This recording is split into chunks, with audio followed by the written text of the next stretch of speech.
اعوذ باللہ من الشیطان الرجیم بسم اللہ الرحمن الرحیم الحمد للہ رب العالمین والصلاة والسلام علی اشرف الانبیاء والمرسلین وآلہ الطیبین الطاہرین المعصومین وَلَعْنَةُ اللَّهِ عَلَىٰ أَعْدَائِهِمْ أَجْمَعِينَ أَمَّا بَعْدُ فَقَدْ قَالَ اللَّهُ تَعَالَى وَتَبَارَكَ فِي الْقُرْآنِ الْكَرِيمِ بسم اللَّهِ الرَّحْمَنِ الرَّحِيمِ إِنَّ اللَّهَ يُحِبُّ التَّوَّابِينَ وَيُحِبُّ الْمُتَطَهِّرِينَ۔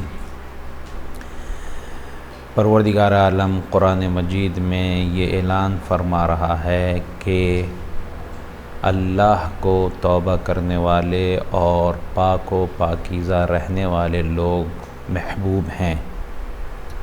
ہماری بحث طہارت کے سلسلے میں مطہرات یعنی پاک کرنے والی چیزیں، اس سلسلے میں ہماری بحث ہو رہی ہے۔ ہماری گفتگو پانی، زمین، سورج، استحالہ کے سلسلے میں ہو چکی۔ آج ہماری گفتگو انقلاب کے سلسلے میں ہے۔ انقلاب کا مطلب یہ ہے کہ پروردگار عالم نے تھوڑی سی وضاحت ہم دیں گے تاکہ ہماری سمجھ میں اچھی چیز آ جائے۔ پروردگار عالم نے بہت سی چیزیں پیدا کی ہیں کہ ان کو ہم یوز کر کے اپنے آپ کو بہتر بنا سکتے ہیں، لیکن کبھی کبھی انہی چیزوں کو ہم مس یوز کرتے ہیں، غلط یوز کرتے ہیں۔ ہم سے مراد یعنی انسان اللہ نے کوئی بھی چیز اس لیے نہیں بنائی کہ ہم اس کا غلط یوز کریں، لیکن اللہ نے بنائی تھی اچھے استعمال کے لیے، لیکن انسان اسے مس یوز کرتا ہے، غلط استعمال کرتا ہے۔ میں مثال دیتا ہوں، جیسے چاقو اللہ نے بنایا تاکہ ہم اس سے سبزی کاٹیں، پکائیں، پھل کاٹیں، ایسی چیزوں میں استعمال کریں کہ جس سے ہماری تندرستی بنے، ہم کسی کی مدد کریں، کسی کے لیے کھانا بنائیں۔ لیکن جب یہ انسان کا دماغ تھوڑا ہٹ جاتا ہے تو اسی چاقو کو وہ قتل میں استعمال کر لیتا ہے۔ تو یہ چاقو کا استعمال نہیں ہے، یہ غلط استعمال ہے چاقو کا، یہ یوز نہیں ہے، یہ مس یوز ہے چاقو کا۔ اسی طرح اللہ نے ساری چیزیں بنائیں تاکہ انسان اس کا صحیح استعمال کرے۔ انہی چیزوں میں سے پہلے زمانے میں بھی اور آج بھی ایک چیز ہے انگور۔ اللہ نے انگور بنایا، اللہ نے کھجور بنایا، اللہ نے گیہوں جو بنائے۔ کیوں بنائے؟ تاکہ ہم ان کو کھا کر خود بھی قوت حاصل کریں، اور قوت حاصل کر کے اللہ کی عبادت کے ساتھ ساتھ ہم اس کے بندوں کی مدد کریں۔ لیکن شیطان دماغ لوگوں نے، غلط فکر رکھنے والے لوگوں نے اس کا مس یوز کیا۔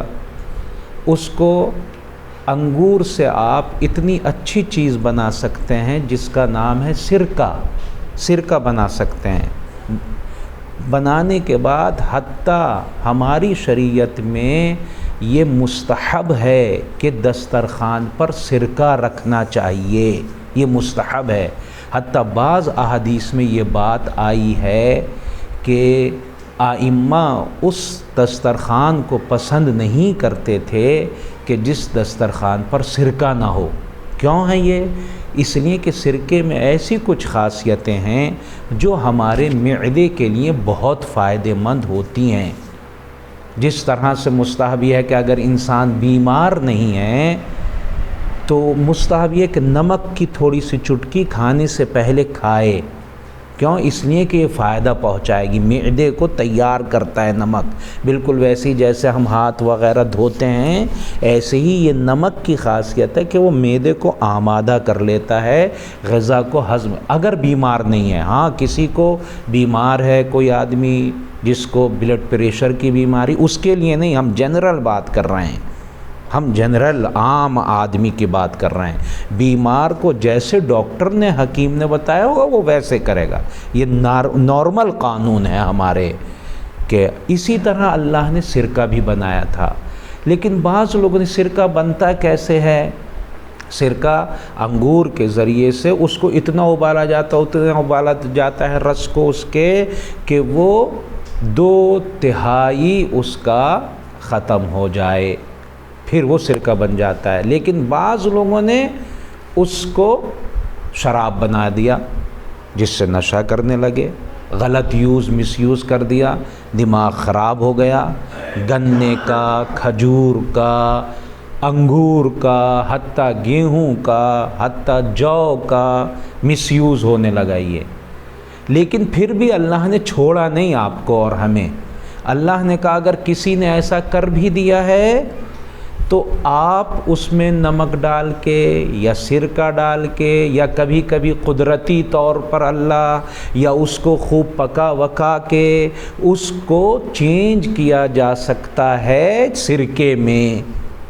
یہی شراب کہ جس کو کچھ غلط ذہن لوگوں نے شراب بنایا تھا، اس کو اللہ نے ہمیں راستہ بتایا ہے کہ ہم اس کو سرکہ بنا سکتے ہیں۔ تو اب یہی جو شراب تھی، اگر ہم نے اس کو نمک یا اس میں تھوڑا سا الگ سے سرکہ ڈال کے یا قدرتی طور پر اللہ نے اس کو سرکہ بنا دیا، تو جب تک یہ شراب تھی اس وقت تک یہ نجس، اور جب یہ سرکہ بن گئی تو یہ پاک ہو گئی، ایٹومیٹک پاک ہو گئی جب آپ نے اس کو سرکہ بنا لیا۔ اسی کام کو یہ جو شراب سرکہ بن رہی ہے، یہ اسی کام کو، اسی عمل کو انقلاب کہا جاتا ہے جو ہمارا 5واں ہے۔ اس چیز کو انقلاب، یہی عمل انقلاب کہا جاتا ہے جو پاک کرنے والا ہے۔ مطہرات میں نے بتایا تھا، پاک کرنے والی چیزیں، پاک، یہی عمل پاک کرنے والا ہے۔ کس کو؟ شراب کو۔ جیسے ہی وہ شراب سرکہ بنی وہ پاک ہو گئی، اس کو الگ سے پاک کرنے کی ضرورت نہیں ہے۔ یہ اس عمل کو کہا جاتا ہے انقلاب۔ ہاں یہ دھیان میں رہے کہ اگر ہمیں یہ پتہ تھا کہ یہ شراب جو بنی تھی، غلط لوگوں نے جو بنائی تھی پہلے زمانے میں، یہ خود نجس انگور سے بنی تھی، اب بھی بنتی ہے، نجس انگور سے بنی تھی یہ، تو پھر پاک نہیں ہو سکتی، چونکہ وہ خود نجس تھی، انگور نجس تھا۔ پھر سرکہ بھی بن جائے تو وہ سرکہ نجس ہی رہے گا، اسے ہم استعمال نہیں کر سکتے کھانے میں۔ ہاں سرکہ دواؤں میں بھی استعمال ہوتا ہے، دواؤں میں اس کا استعمال ہو سکتا ہے، لیکن کھانے میں جو دسترخوان پر مستحب ہے، یا پیاز وغیرہ ڈال کر یا لہسن ڈال کر یا اس میں کچھ چیزیں ڈال کر کھائی جاتی ہیں، اس وقت اس کو آپ استعمال نہیں کر سکتے۔ کیوں؟ قانون ہم نے کل بھی بتایا تھا، جو چیز نجس تھی وہ نجس رہے گی، مگر یہ کہ وہ پاک ہو جائے، چینج ہو جائے بالکل وہ۔ لیکن چونکہ یہ انگور کا رس ہی رہا، ٹھیک ہے، کبھی وہ بن گیا سرکہ، کبھی بن گیا خود انگور کا رس، کبھی بن گیا شراب، لیکن رہا انگور کا ہی۔ تو لہٰذا یہ نجس انگور سے اگر بنی ہے تو سرکہ بھی بننے کے بعد وہ پاک نہیں ہوگا۔ تو ہمارے کہنے کا مقصد یہ 5واں کیا ہے؟ انقلاب، یعنی شراب کا سرکے میں بدل جانا، خود یہ بدلنا مطہرات میں سے یعنی پاک ہونے والی چیزوں میں سے ہے، اور شراب کو سرکہ بننے کے بعد یہ پاک کر دیتا ہے۔ والسلام علیکم ورحمۃ اللہ وبرکاتہ۔ صلی علی محمد وآل محمد وعجل فرجہ۔